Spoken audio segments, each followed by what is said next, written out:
सेना कैप्टन ललित यादव ने बिना दहेज की शादी, समाज के समक्ष रखा सराहनीय उदाहरण।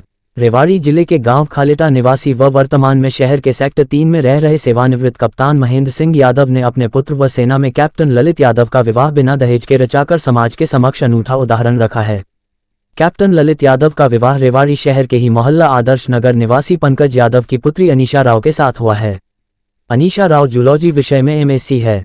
इसके अतिरिक्त सीटेट, एचटेट, नेट, गेट जैसी तमाम परीक्षाएं भी उन्होंने उत्तीर्ण की हुई है। कैप्टन ललित यादव व अनीशा राव दोनों ने ही रिश्ता तय होने के समय ये तय कर लिया था कि उनका विवाह बिना किसी दहेज के होगा। कैप्टन ललित यादव कुमाऊं रेजिमेंट में वर्तमान में बरेली पोस्टेड है। कैप्टन ललित यादव का कहना है कि दहेज एक कुरीति है जिसे हर शिक्षित वर्ग के युवा को मिलकर समाप्त करना होगा। कैप्टन ललित यादव के पिता सेवानिवृत्त कैप्टन महेंद्र सिंह यादव व माता सरिता यादव का कहना है कि उनके लिए बेटी ही दहेज है।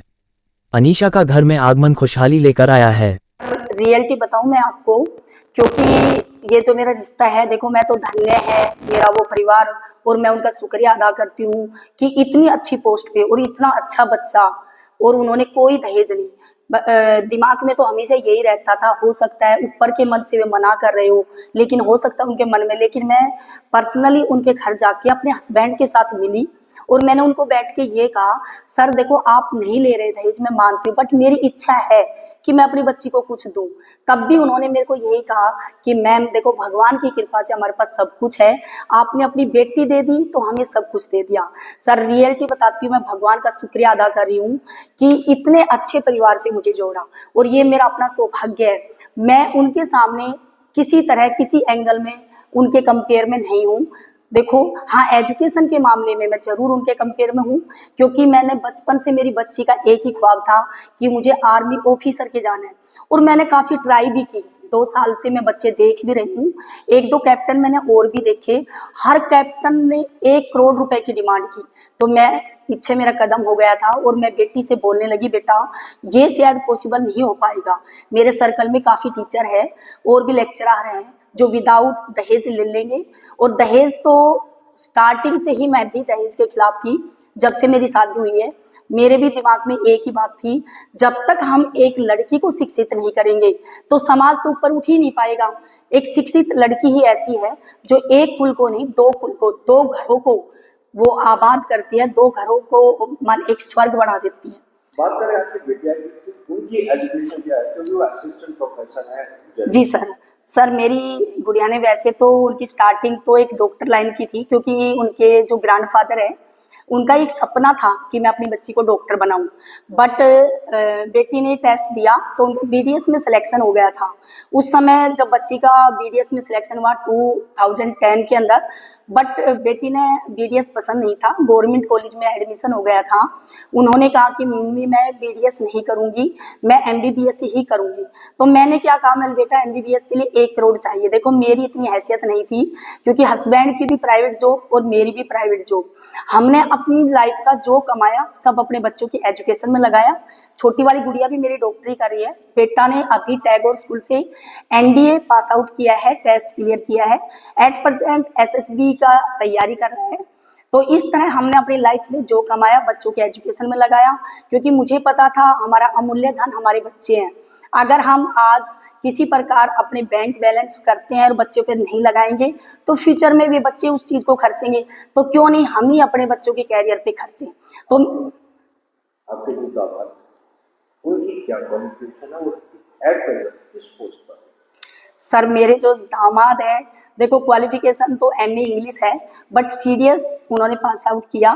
और मैं तो ये कहती हूँ कि जब उनके अंदर इंटेलिजेंसी ज्ञान इतना है कि हर एजुकेशन उनके सामने, आज मेरी बच्ची उनसे ज़्यादा बीएड एमएड एजुकेशन में एक्स्ट्रा है, बट बेटी से भी लाख गुना मेरा दामाद की नॉलेज है। तो मैं डिग्रियों को वैल्यू नहीं देती, मैं नॉलेज को वैल्यू देती हूँ। तो मेरे अकॉर्डिंग तो मेरे दामाद में इतनी हायर एजुकेशन है कि मैं बता ही नहीं सकती।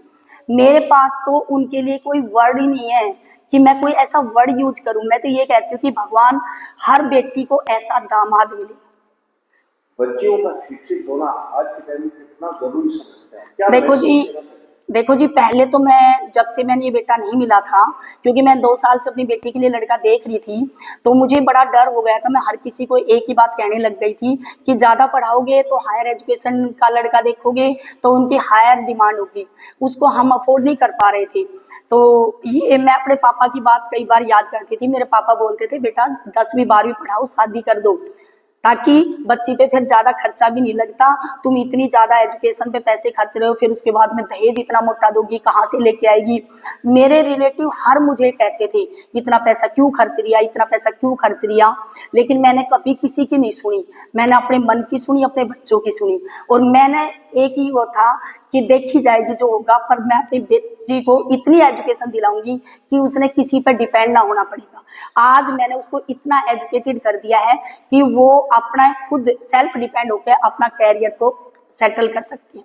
अक्सर हम देखते हैं दहेज के दावा आज भी चल रहा है समाज में। अब उनके चक्कर में, दहेज के चक्कर में बहुत सी लड़कियां सुसाइड कर देती हैं, जी उनके सपने जी सर। खत्म हो जाती है। लेकिन जो आपकी दामाद ने मात्र 1 रुपया लेकर जो शादी किया, उसको लेकर आप क्या मैसेज देना चाहेंगे? सर, मैं समाज में ये मैसेज करूंगी, और मैं तो ये हर लड़के के, जो लड़के की तरफ से, क्योंकि देखो लड़की इसमें कुछ नहीं कर सकती। मैं खुद इस सिचुएशन में आई थी, तब से मैंने रिश्ता किया, मेरी रात की नींद उड़ गई थी कि मुझे लग रहा था कि मैं एक नॉर्मल गाड़ी दूं तो मेरे बच्चे के सूट नहीं कर रही, मेरे दामाद के। क्योंकि मेरे दामाद की जो एजुकेशन और जो पोस्ट है, आज कैप्टन की पोस्ट है, तो उनको 15-20 लाख की तो गाड़ी जरूर मिनिमम होनी चाहिए। प्लस में उनको मतलब एक 50 लाख की तो मिनिमम शादी होनी थी। बट मेरे पास तो इतने पैसे नहीं थे, तो मुझे तो दिन रात नींद नहीं आती थी, क्या करूं। उनकी समाज में इंसल्ट होगी अगर मैं कुछ नहीं दूंगी तो, और अगर मान उनकी तरफ से ये नहीं कहा गया तो मुझे देना भी पड़ेगा, फिर मैं कहाँ से करूंगी अरेंजमेंट। मुझे बहुत टेंशन थी। बट जिस दिन से लगन जब दिया, हालांकि मैंने अपनी तरफ से कोशिश भी की जितना मेरे से पॉसिबल हुआ, मैं 5 लाख का नगद दिया कि ताकि कुछ नहीं तो कम से कम थोड़ा सा तो दूं अपने बच्चे को। लेकिन उन्होंने जब पूरी समाज के अंदर, पूरी उसके अंदर उन्होंने वापिस किया, और जब उन्होंने लगन लेके वापिस आए तब उन्होंने मेरे को बताया जो गए थे, अगर जी 1 रुपया लिया, तो उस समय मैंने इतना धन्यवाद किया कि समाज के अंदर तो ये तो इतना अच्छा मैसेज है कि आई लक्ष्मी को कौन ठुकराता है। तो एक कोई अच्छा पर्सन ही इस चीज को कर सकता, हर किसी के बस की नहीं है। तो आज जो मेरे दामाद के पिताजी है कैप्टन महेंद्र जी, मैं तो सबसे बड़ा रोल उनका मानूंगी, क्योंकि जी कैप्टन महेंद्र जी भी इतने अच्छे विचारों के, इतने अच्छे इंसान हैं कि मैं तो ये सोचती हूँ कि भगवान, आज तक मैंने अपनी लाइफ में जो मेहनत की और जो मैंने समाज सेवा की, जो मैंने अपने भगवान की भक्ति की, उन सब के बदले में आज भगवान ने मुझे इतना अच्छा रिश्ता, इतना अच्छा परिवार जोड़ा है कि मैं अपने आप को धन्य समझ रही हूँ उनके साथ। नहीं लगता कि समाज को इस चीज से भी प्रेरणा देनी? मैं समाज से ये प्रेरणा देती हूँ। अगर देखो जी, हर जो भी है अपना जो यानी कि दुल्हे की तरफ से, जब तक लड़के वालों की तरफ से ये नहीं होगा, स्टेप नहीं उठाया जाएगा, तब तक लड़की वाली कुछ नहीं कर सकती। तो हर लड़के वाले को कहूंगी कि चाहे आप कितने भी एजुकेटेड हो, कितनी ऊंची पोस्ट पे हो, प्लीज एजुकेटेड लड़की लेना सीखो, एक संस्कारी लड़की लेना सीखो, पर दहेज लेना मत सीखो। ये मैं समाज को मैसेज दूं। चलिए उस बात पर देखो जी, शादी से पहले ही मैंने सोचा था कि शादी करनी है तो बिना दहेज की करनी है, क्योंकि आजकल मैं काफ़ी दिनों से देख रहा हूँ कि इस दहेज रूपी कुरीति में बहुत सी बेटियां अपनी जान गंवा देती हैं और उनका घर भी बर्बाद हो जाता है। इसलिए मैंने इस चीज़ को पहल की है। देखिए, आपका बेटा पढ़ा लिखा और कैप्टन, बेटी भी आपके घर में आई, वो भी एजुकेटेड और असिस्टेंट लेक्चरर। ऐसा है, बेटा पढ़ा लिखा था और बेटी भी पढ़ी लिखी थी, और मेरे को ज़रूरत इसी चीज़ की थी, क्योंकि बेटी ही मेरे लिए एक तरह से दहेज है।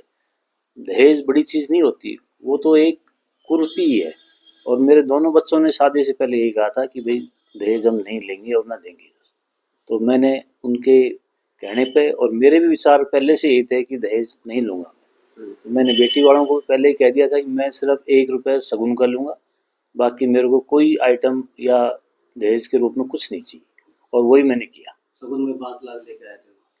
नहीं, शगुन में मैंने पहले ही उनको ये बताया था कि 1 रुपया ही लूँगा। फिर उन्होंने कहा कि नहीं, ये फर्नीचर वगैरह नहीं, फर्नीचर भी नहीं चाहिए मेरे को। मैंने सिर्फ एक बेड उन्होंने दिया है और शगुन का, बोला वो तो हम देंगे ही। मैं बोला चलो ठीक है, और 5 बर्तन, लेकिन उन्होंने एक डाइनिंग सेट दिया है, बाकी और कुछ नहीं लिया मैंने। देखिए देखो ऐसा है, अगर एक बेटी शिक्षित है तो पूरे परिवार को शिक्षित कर देती है। अगर बेटी, इसलिए बेटी को पढ़ाना बहुत ज़रूरी है, और मेरा तो यही मानना है कि सभी जितने भी पेरेंट्स हैं उनको यही चाहिए कि अपनी बेटी को शिक्षित करें, ना कि दहेज की तरफ जाएं।